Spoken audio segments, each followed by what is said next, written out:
The order was signed just 4 minutes before the palace made the news public. There was no family photo to go with it. No one came out on the balcony to explain anything. No carefully planned moment showed King Charles and Queen Camilla standing together to dismiss the rumors. Instead, Buckingham Palace put out a short statement saying that Camilla would no longer be part of any future coronation ceremony for Prince William. She would not walk into Westminster Abbey as part of the main royal group. She would not sit with the central members of the new reign. She would not appear during the formal presentation of the new king and queen. Her name had also been taken off the private rehearsal schedule, the transport plan for the ceremony, and the final balcony arrangements. The words used were careful and controlled, but what they meant was devastating. For months, Camilla had believed that her place in William's coronation was still protected by Charles. She understood that Catherine would be at the center of everything. She knew William would become king. She accepted that the next ceremony could never be built around the previous queen, but she expected to appear as the widow of the man whose reign had come before. She expected at least one visible sign that her years beside Charles had not simply vanished the moment the crown moved to William. That protection was now gone. Prince William received the signed statement inside a private room at Windsor. Catherine sat beside him. Princess Anne stood near the fireplace with the final ceremonial file under her arm. Camilla was called in only after the decision had already been made. She read the document once, then again. Her hands reportedly began to tremble. She looked toward Charles and asked whether he had truly approved every line. The king answered, yes. Camilla turned toward William. This is what you wanted. William did not deny that he had supported the removal. He denied that it was punishment. Camilla laughed bitterly. She pointed toward the words ending her participation and asked what else anyone should call it. Charles tried to speak. She stopped him. For decades, Camilla had endured the claim that she had taken Diana's place. Now William's future coronation would remove her entirely, as though the monarchy could finally correct the past by hiding her from the ceremony. Catherine appeared deeply uncomfortable. Anne remained silent. William answered carefully. The coronation would begin a new reign. Every person standing at its center had to represent the future responsibilities of the crown. Camilla asked whether history no longer mattered. William said history mattered. It did not govern the next king. Then Charles delivered the sentence that ended the argument. This decision is mine. Camilla stared at him. William had drawn the boundary. Anne had supported it. Catherine had tried to soften it, but Charles had signed it. The husband Camilla expected to defend her had formally removed her from the ceremony that would follow his reign. Before we examine why Charles changed his position, what happened during the secret coronation rehearsal, and the private confrontation that finally convinced him to exclude Camilla, subscribe to the channel. We follow the royal stories hidden behind palace doors and reveal how one ceremonial decision can reopen decades of pain inside Britain's most watched family. The dispute began during the earliest stage of William's coronation planning.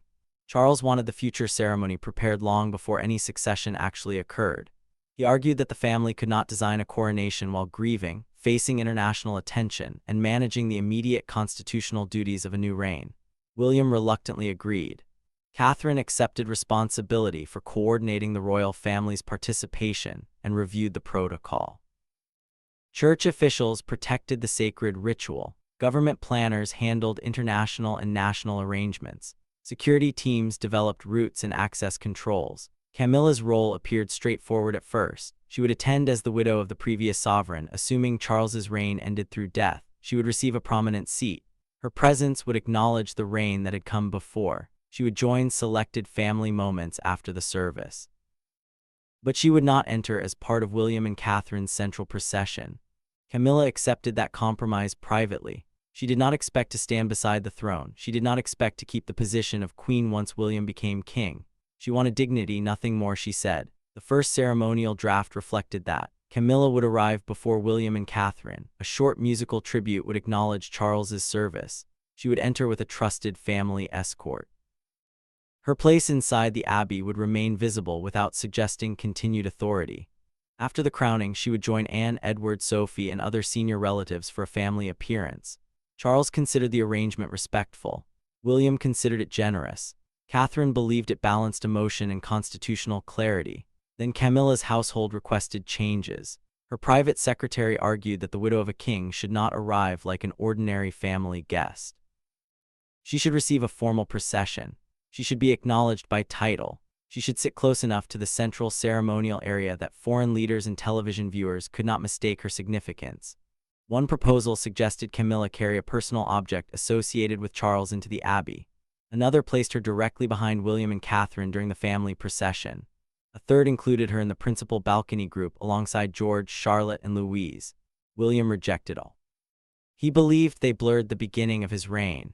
Camilla's office responded that reducing her visibility would make the ceremony look like a deliberate rejection of Charles.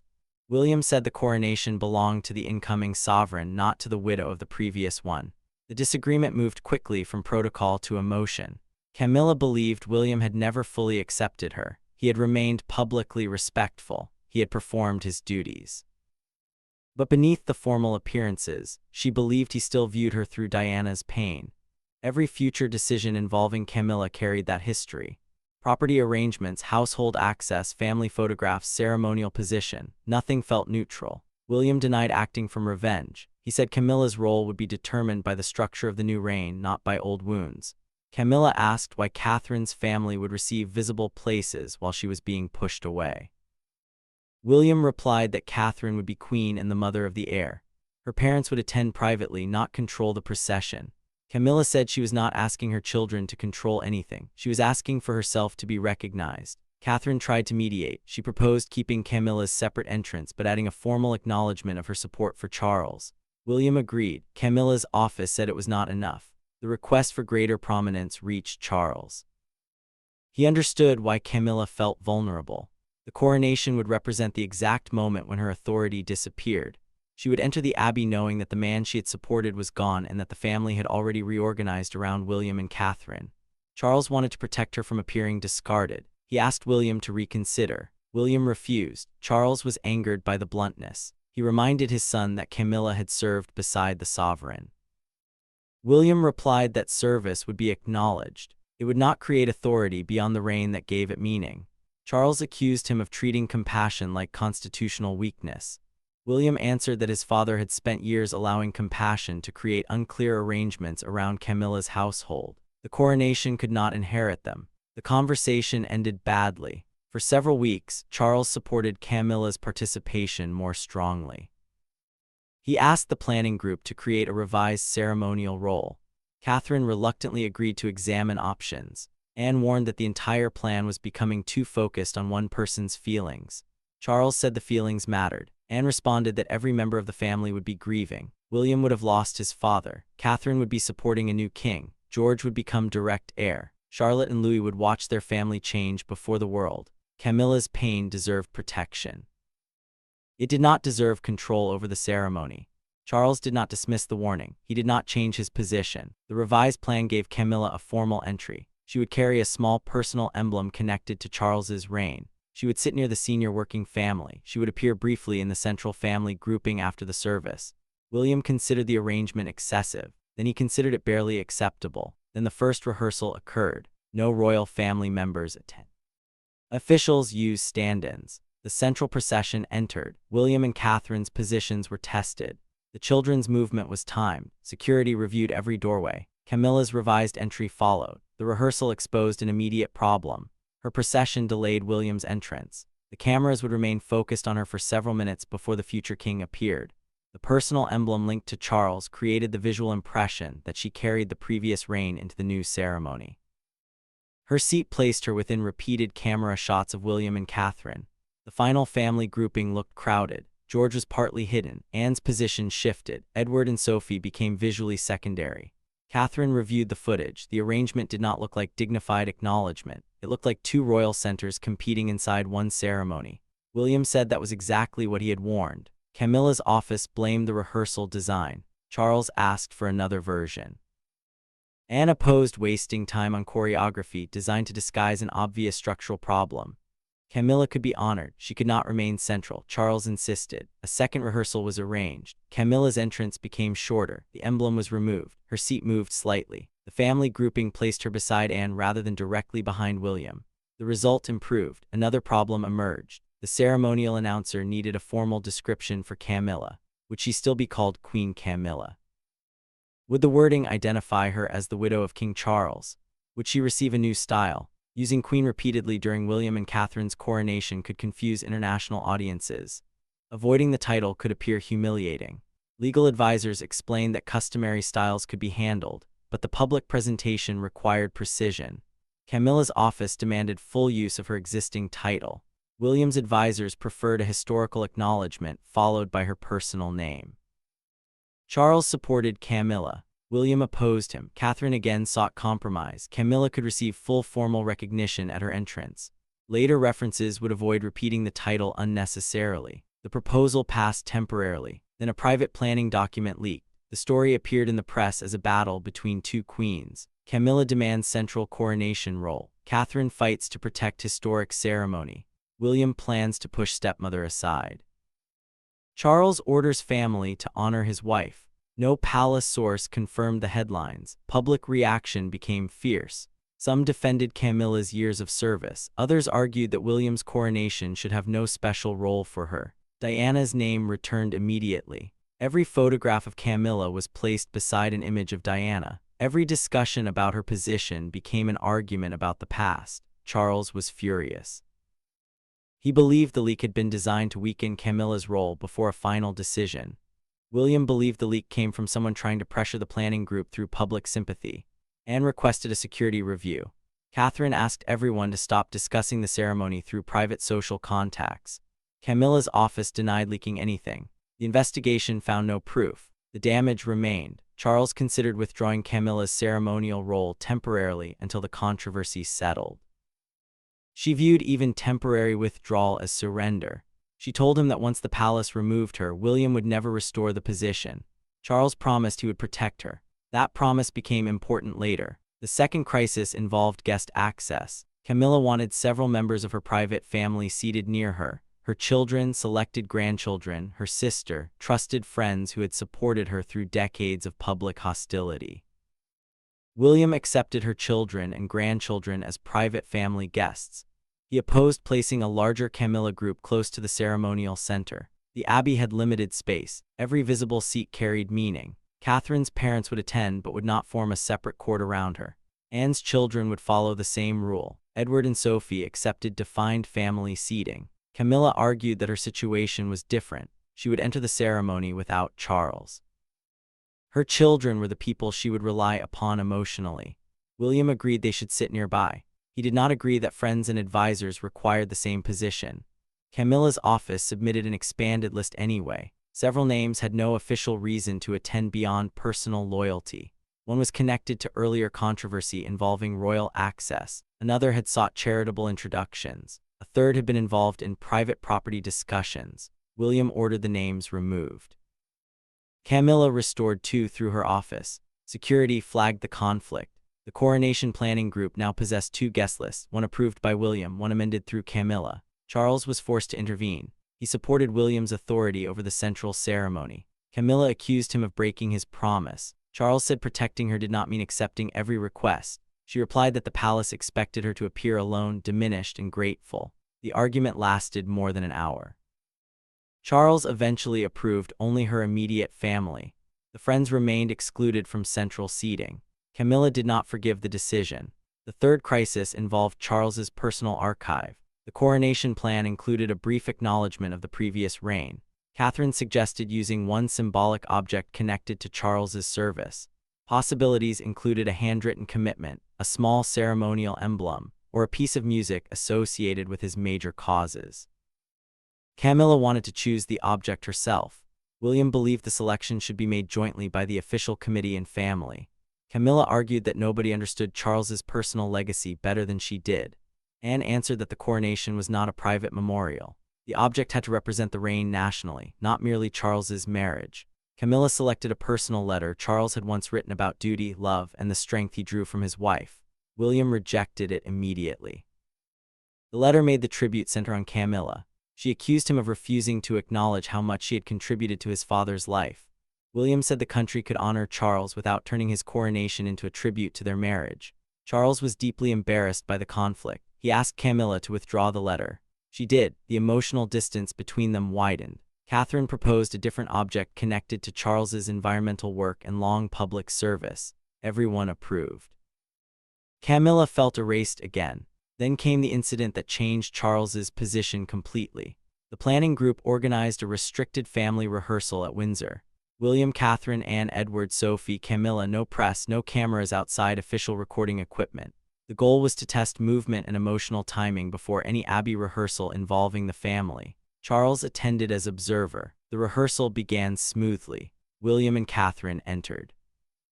George's position was represented by a younger staff member because the children were not yet participating. Anne, Edward, and Sophie followed. Camilla prepared for her formal entry. Her private secretary approached the director with a revised instruction.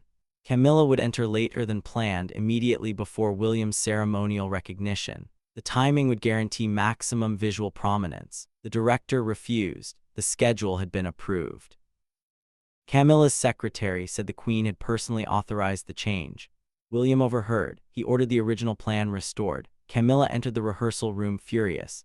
She said the revised timing was necessary because the earlier entrance made her look forgotten. William answered that inserting herself before the recognition made her appear central to his accession. Camilla said she was central to Charles's legacy. William replied, "This is not his coronation." Charles stood at the far side of the room. The words struck him. Camilla looked toward him for support. He asked whether she had approved the unauthorized timing change. She said yes. Charles asked why she had not brought it to the full group because the group rejected everything she requested.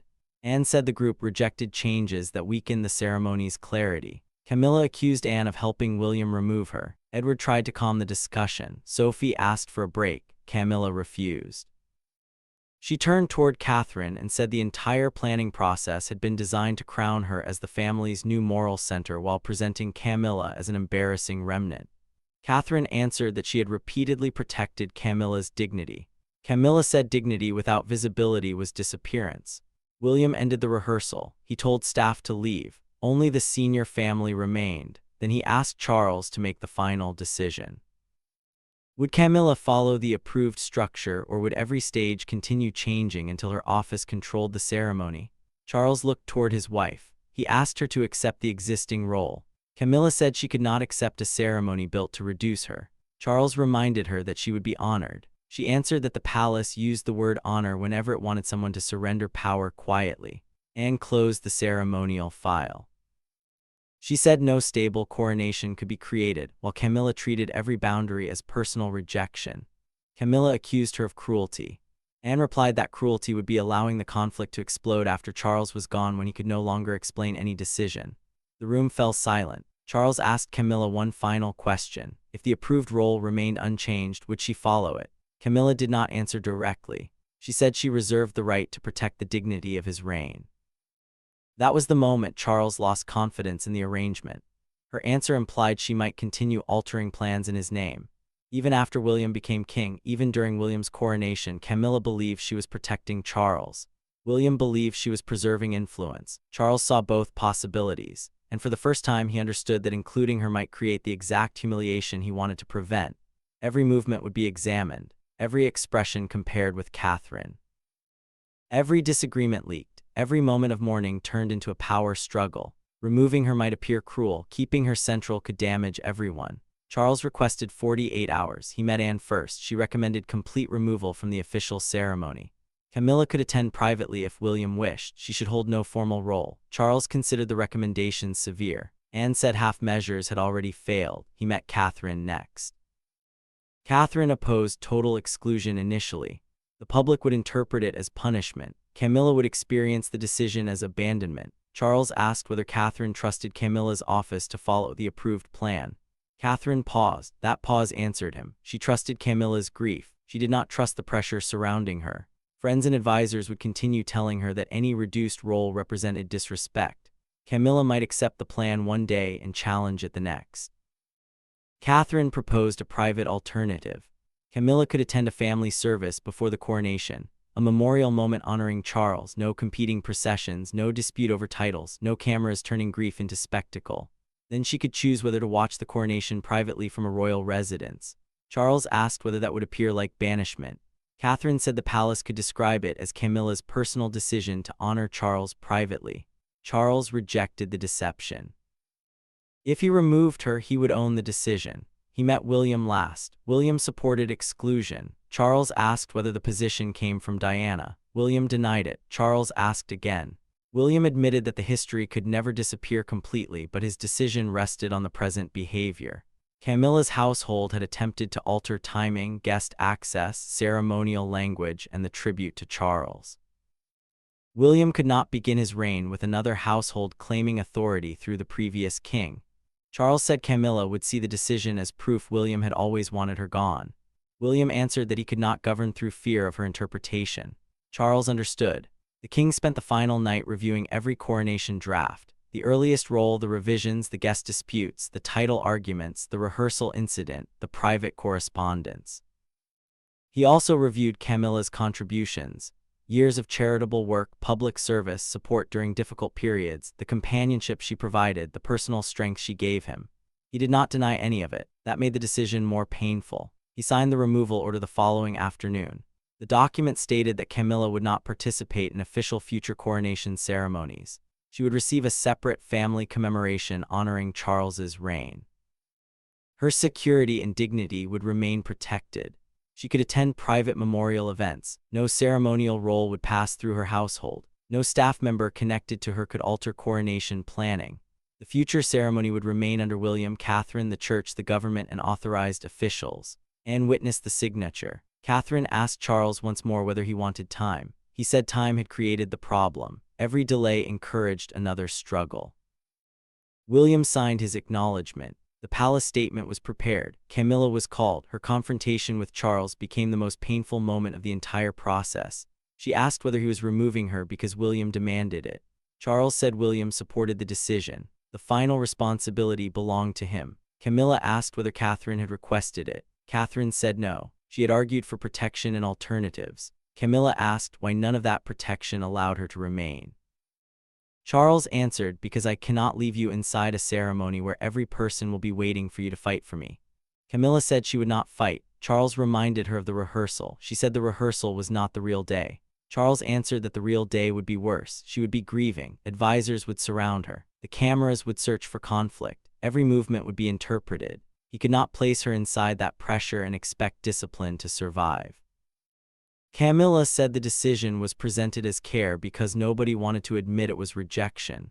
Charles did not deny that it contained rejection. He was rejecting the authority her household attempted to carry into the next reign. He was not rejecting their life together. Camilla asked whether the public would understand the difference. Charles said probably not.